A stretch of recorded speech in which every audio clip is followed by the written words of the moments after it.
Yeah, so sticking on the traffic aspect and the crowd, you mentioned about the Rolling Stones. You were there at the Rolling Stones. Were you aware there was no parking on the grounds because of the Central Canada exhibition, and there was, what, 45, 50,000 people there?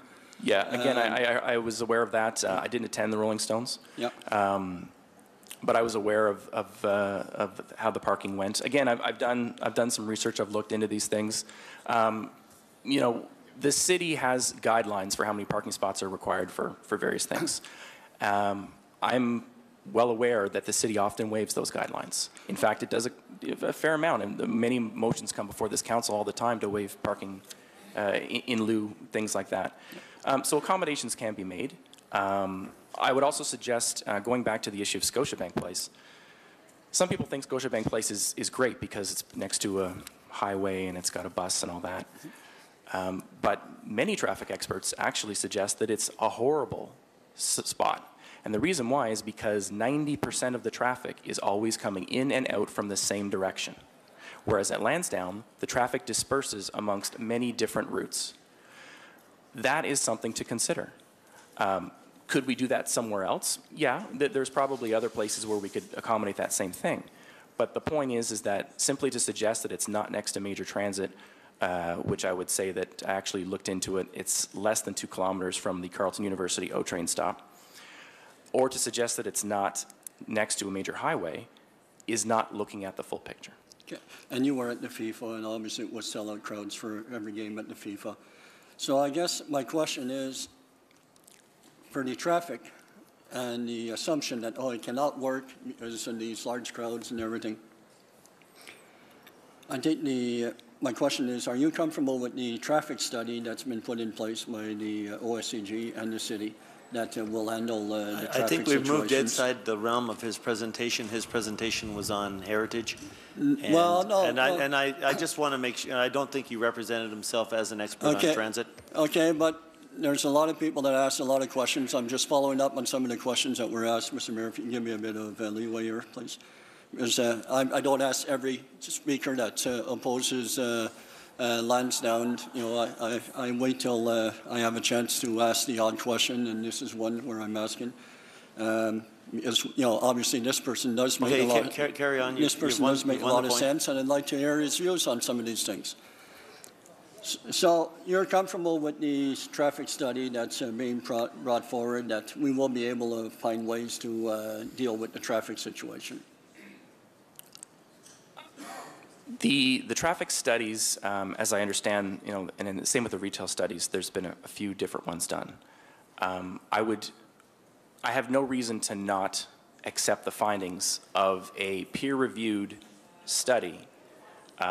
If other people have studies that disagree, I would, just as someone would question my bias, I would question their bias if they have studies that disagree, especially when there are 2 studies on one side and one on the other, one of which on the other side, on this side is peer-reviewed. So I'm not a traffic expert, but I've done enough research to know that you know, there was a stadium at Lansdowne of 25 to 30,000 people for upwards of 30 years. It worked. That's a very good point. Okay.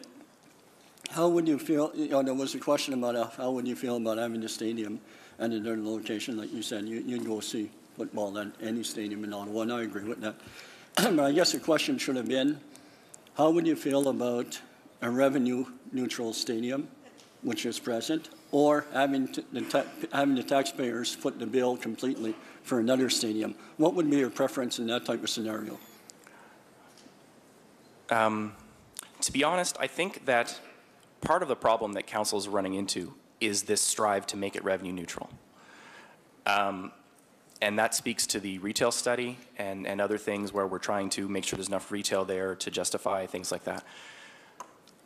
I think that it's the city council's responsibility to invest in civic infrastructure. A stadium, just like an art gallery, just like a library, is civic infrastructure. I don't think we should be trying to make a stadium revenue neutral when we don't do the same thing for a library and we don't do the same thing for an art gallery. I think that that might be where a lot of these problems are running into. But how you're going to solve that issue, I'm not certain.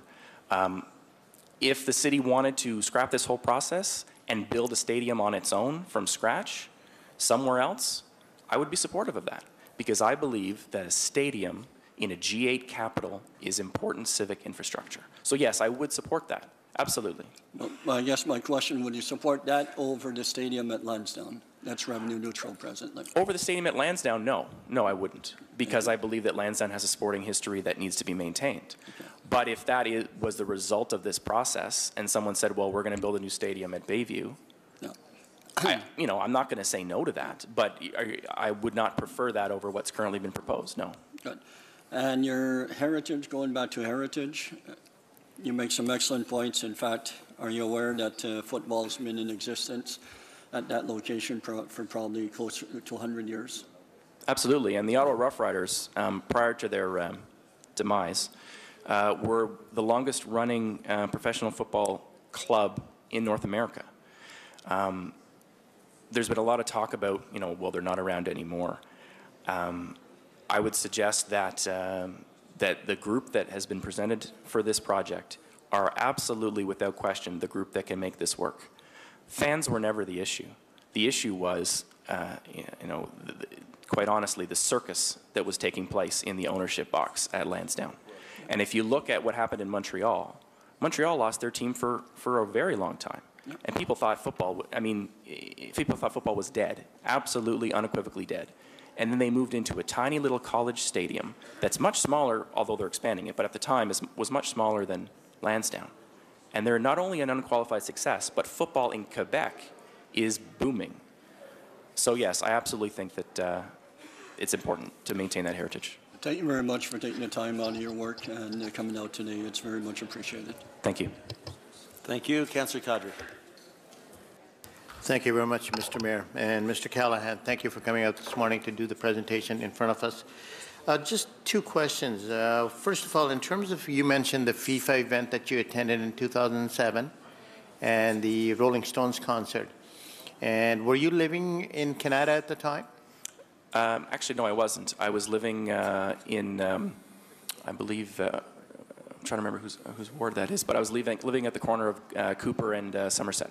Okay, so you would have walked to the facility in terms of Lansdowne, or did you drive, or did you take a bus? How did you get there? Pardon me, that's Cooper and, anyway, you get the idea. Yes, I would walk, actually, to football games from there when I was living in that area. I lived there, actually, for 5 or 6 years. Yeah. I only recently moved to Canada. Okay, thank you for that. And that is just a question in terms of, I thought maybe you had lived in Canada and you would have commuted down to Lansdowne Park at that time. In terms of the historical aspect or the architectural aspect even on this facility, you're suggesting that it's a key in terms of maintaining this site, is the historical aspect of it in terms of the stadium. The stadium itself, even, certain sections of it, especially the south side section, we've taken down. And we're going to probably end up taking down all of south side section in order to accommodate this proposal. How does that affect the heritage value of this site, or does it? I'm not suggesting that the stadium itself, the structure, is a heritage building. My comment is that heritage is more than just bricks and mortar, that it is the legacy of a site, it's the memories that people have there. I was taken there by my father when I was young, and I'm actually going to be a dad for the first time in October, and I'd like to be able to take my child there.